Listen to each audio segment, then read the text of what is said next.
ದೇವರ ಪರಿಶುದ್ಧ ನಾಮಕ್ಕೆ ಸ್ತೋತ್ರ ಉಂಟಾಗಲಿ. ಈ 2 ನಿಮಿಷ ನಿಮ್ಮೊಟ್ಟಿಗೆ ಕಾರ್ಯಕ್ರಮಕ್ಕೆ ನಿಮ್ಮನ್ನು ಸ್ವಾಗತಿಸ್ತೇನೆ.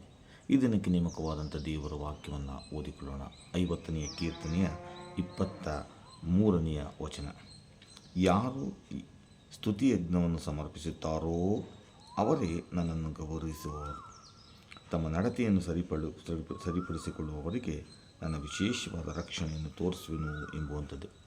ಕರ್ತನಲ್ಲಿ ಪ್ರೀತಿಯುಳ್ಳ ದೇವರ ಮಕ್ಕಳೇ, ಈ ಮುಂಜಾನೆ ವೇಳೆಯಲ್ಲಿ ದೇವರು ನಮಗೆ ಒಂದು ಎಚ್ಚರಿಕೆಯ ಮಾತನ್ನು ತಿಳಿಸುತ್ತಾ ಇದ್ದಾನೆ.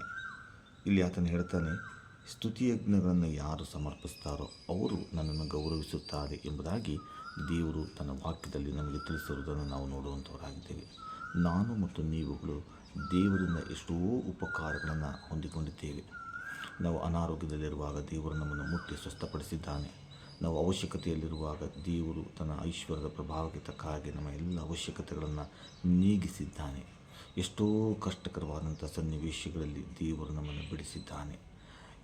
ಯಾವುದೇ ಅಪಘಾತಗಳು ನಮಗೆ ಉಂಟಾಗದಂತೆ ದೇವರು ನಮ್ಮನ್ನು ಕಾಪಾಡಿದ್ದಾನೆ.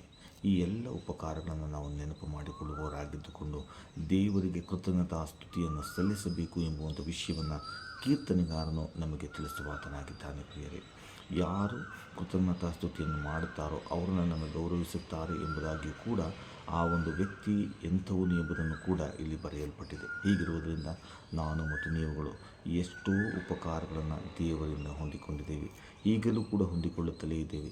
ನಾವು ಮುಂಜಾನೆಯಲ್ಲಿ ಎದ್ದೇಳುವುದಾದರೂ ಕೂಡ ಅದು ದೇವರ ಕೃಪೆ, ಅದು ದೇವರು ನಮಗೆ ಮಾಡಿದಂಥ ಉಪಕಾರ. ಜೀವಬಾಧ್ಯರ ಪಟ್ಟಿಯಲ್ಲಿ ನಾವೆಲ್ಲರೂ ಇದ್ದೇವೆ, ಅದು ದೇವರ ಕೃಪೆ, ದೇವರು ನಮಗೆ ಕೊಟ್ಟಂಥ ಒಂದು ವರದಾನ. ಪ್ರಿಯರೇ, ಹೀಗಿರುವುದರಿಂದ ದೇವರನ್ನು ಸ್ತುತಿಸಿ ಸಂಕೀರ್ತಿಸಿ ಆತನನ್ನು ನಾವು ಗೌರವಿಸೋಣ. ದೇವರ ಒಂದು ಕೃಪೆಗೆ ಪಾತ್ರರಾಗೋಣ. ದೇವರ ವಾಕ್ಯಗಳನ್ನು ಆಶೀರ್ವದಿಸಲಿ. ನಿಮ್ಮ ದಿನವು ಶುಭಕರವಾಗಿರಲಿ. ಆಮೇಲೆ